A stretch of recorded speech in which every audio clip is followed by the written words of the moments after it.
YouTube, chicks.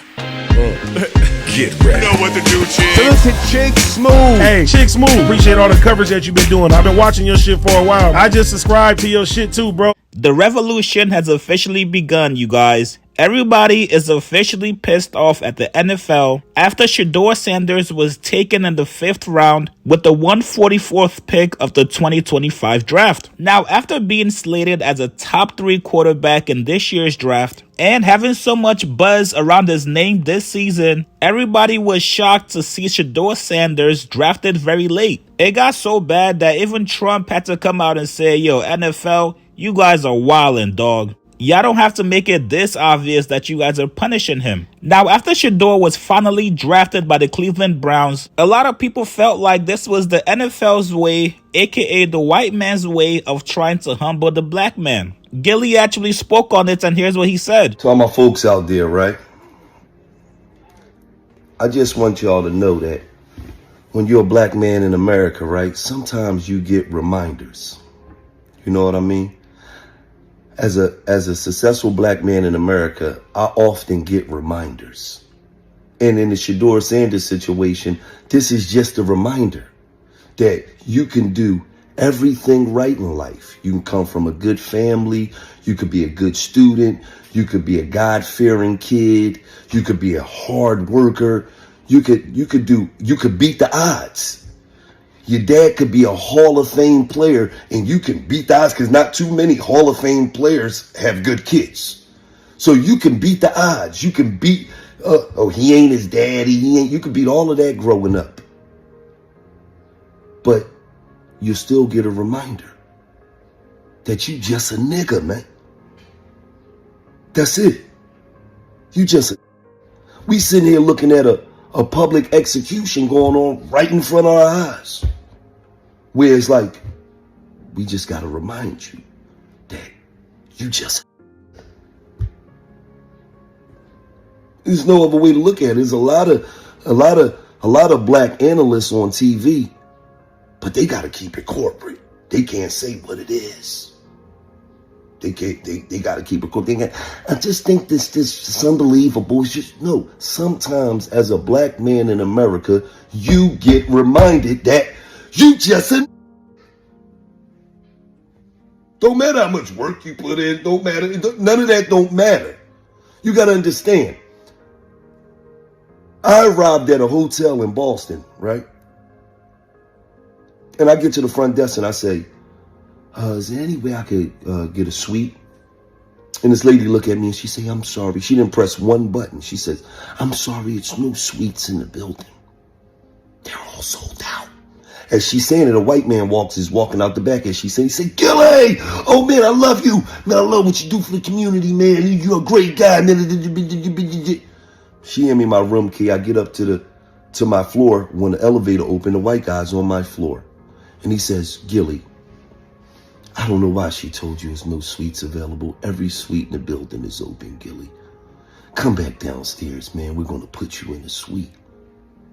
But it was just a reminder that you just a nigga. That lady looked at me and said, there's no suites. Before I make this hotel thousands of dollars, I would rather your black ass not be in a suite. So in life, you get reminded sometimes that you just a nigga. No matter how much work you put in, how much good you do, you just... Now, Stephen A. feels like his father, Deion Sanders, had something to do with it. But if you're the National Football League, okay, clearly it's not about talent anymore. It's about something else.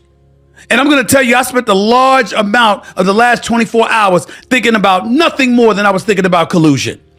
Because how in the hell does 32 teams in the National Football League pass on a quarterback that was universally recognized as one of the top 3 quarterbacks in the country entering this draft, and 32 teams passed on him? Not once, not twice, not 3 times, but 4 different times they passed on him. How the hell does that happen? 4 rounds. It doesn't happen to a quarterback. We've never seen anything like this before.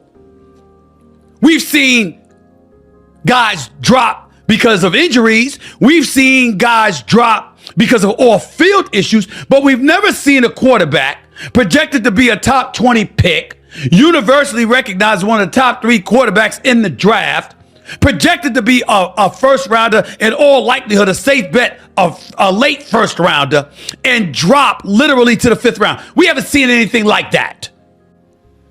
Primetime Deion Sanders' natural bravado, coupled with that of his son.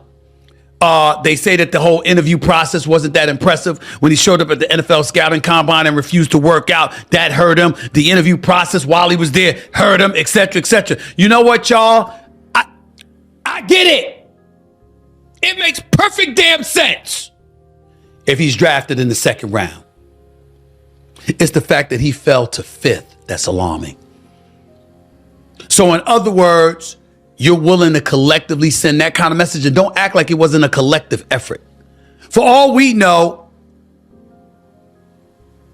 teams collectively, meaning owners, had come to the conclusion nobody's going to touch him in the first 4 rounds. All right, now that the round 5 is here, our message has been sent, so y'all could go about the business of sort of lifting the embargo, for lack of a better phraseology. I don't know what the hell happened. All I know is this: it's freaking unfair. It ain't right. A complete and utter lack of appreciation for what primetime Deion Sanders has done for the game of football. Primetime Deion Sanders had more swag, more bravado than anybody you could ever imagine. What else he do? All the brother did was go out there and perform at a very, very elite level, bring pizzazz and sizzle to your product, helping it grow into this multi-billion-dollar brand. Has a great relationship with the commissioner, has a great relationship with a bevy of players and coaches in the National Football League, knows the sport backwards and forwards. And because of his swag and his bravado or whatever, y'all gonna turn against him. How about y'all should have drafted Shedeur Sanders earlier because of that alone? Slim Thug also proposed an idea that's not too shabby to revisit sometime down the line. Black men, never put your life in the hands of a white man, the same people who slaved you. That don't make no sense, kid. I've been telling y'all for years. Man, there's a lot of millionaires been through the NFL. A lot of, retired NFL players that can start groups. And you could do AAU, you can start a new NFL, man. You can never let them people own you, kid. Never let them people on you. They gotta sit at the table with you eye to eye. Like I said, just like Slim always say, seed to a motherfucking tree. Seed to a motherfucking tree. Of course, we can't jump out and be as successful as the NFL in 1 year. But who wouldn't? Just like he showed what he could do with Jackson, just like he showed what he could do in Colorado. We need Deion to start a new NFL. If it's like that, if they playing them games, we need leverage. That's what they'll do in business. Walmart tripping, let's fuck with Target. You know what I'm saying? Let's start a new motherfucking competition league, man, and make it cool. Who else but the best? But how the fuck ain't no black owners in that bitch? Once you got no black owners in the NFL and 80% of the NFL is black, it's a problem. This ain't DEI. So of course they can get together and do shit like this. Now it's going to be very interesting to watch the NFL try to spin it. A lot of people are going to be asking for explanations, especially when you consider the talent level of Shedeur Sanders. And even though he's just happy to be drafted by an NFL team, you gotta know that deep down, he's probably thinking the same thing too. And on top of that, he also has to go beat out and compete against 4 other quarterbacks that are equally talented. Very interesting situation. You guys get in the comments below. Why do you guys think Shedeur was drafted very late? Do you guys think it has anything to do with his talent? Or did the NFL executives conspire against him? Post your comments below. Subscribe to my channel, like this video. I'll see you guys later, man.